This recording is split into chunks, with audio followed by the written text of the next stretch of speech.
If you want to make your images darker, blend textures more naturally, or create realistic shadow effects in GIMP, the Multiply Blend mode is one of the most useful tools you can learn. In this video, I'll show you exactly how to use Multiply mode in GIMP step by step, and how to control the effect so your edit looks clean and professional. If this tutorial helps you out, make sure to hit like, subscribe, and turn on notifications for more easy GIMP tutorials just like this. Alright, let's jump in.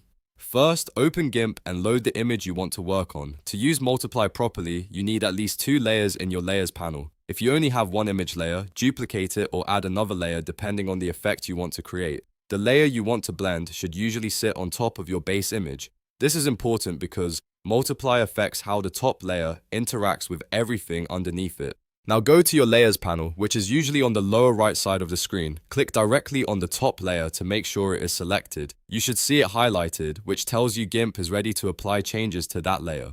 If you don't select the correct layer first, the blend mode won't affect the layer you want, so always double check that step. Once the layer is selected, look at the top of the Layers panel for the blend mode dropdown. By default, this will say normal. Click that drop-down menu and change it from normal to multiply.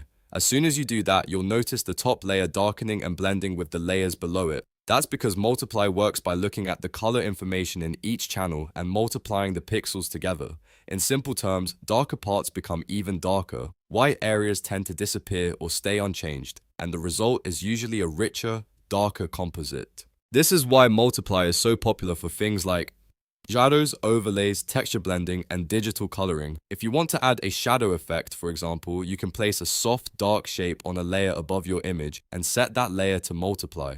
The shadow will blend more naturally than if you simply lowered the opacity on a normal layer. It's also excellent when you want to combine scanned textures, ink lines, or lighting effects without making the image look flat.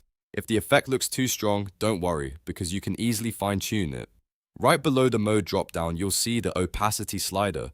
Click and drag that slider to the left to reduce the intensity of the multiply effect. Lower opacity gives you a softer, more subtle blend, while higher opacity makes the darkening effect much stronger.